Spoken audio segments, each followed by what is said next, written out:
Alright, welcome to Photoshop. So today we're going to be going over a black and white conversion method. Now this used to be really popular back in the day because this little mixer here did not exist. So this was used because really the ways that people were converting to black and white were to either just simply desaturate the image or just go to image mode grayscale. The problem with those is you really had no control over your image as you did it. So there was one other method, and I still use this today. This can give you some really cool effects depending on what type of image that you're using. So what we use is something called channel mixer. So we're going to go to mode adjustments and then drop down to channel mixer. Notice there's no quick key. And so it brings up this dialog box that we have here. So the first thing we're going to do is switch this to monochrome because we want a black and white image. And so what you're doing here is you're just combining your red, your green, and your blue channels. So let me bring up this little layer I created to kind of explain something.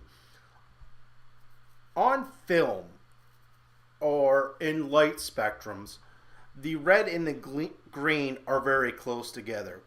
And where your image sharpens on a film plane is sort of around the green. You'll always notice your green channel is the sharpest. And then red, but it kind of has that little soft focus, haze, or glow to it. And then the most out of focus section of your image is going to be your blue. And a lot of times that's where your noise is at. So in this method, and you don't have to do this, we're going to eliminate the blue channel and just combine the red and the green.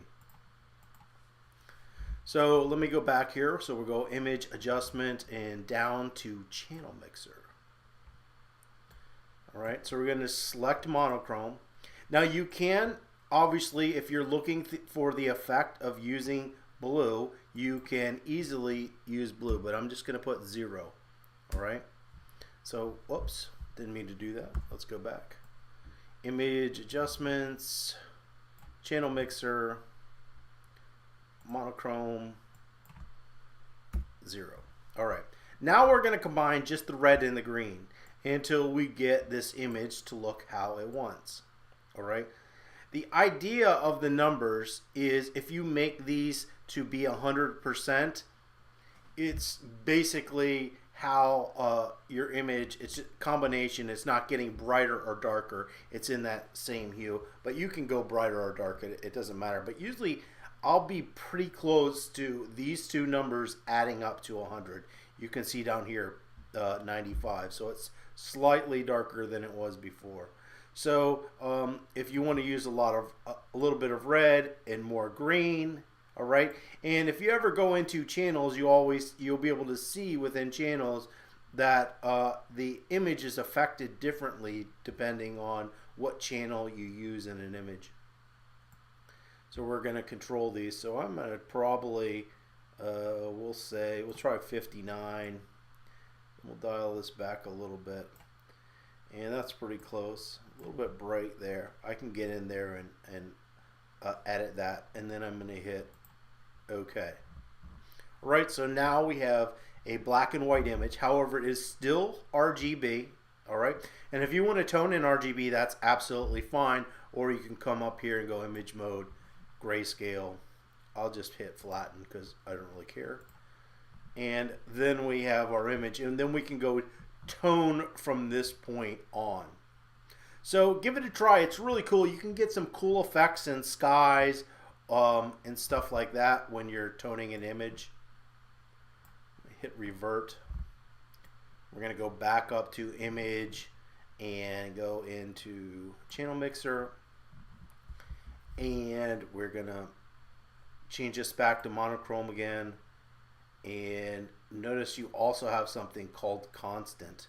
So when I come up here, and I'm just going to type the numbers in to make this easy. So we're going to go with 60, 40, 0.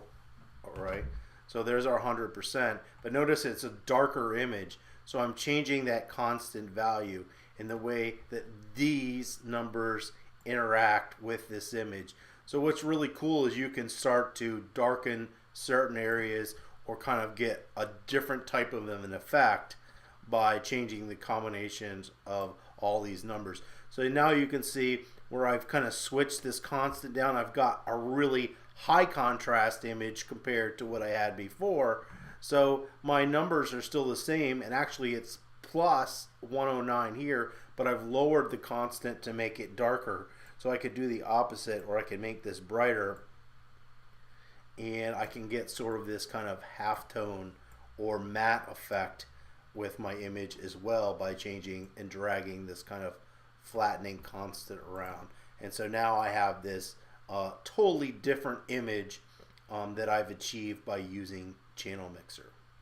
So hopefully that was helpful. You learned a little something. Leave your comments and questions below, and don't forget to subscribe.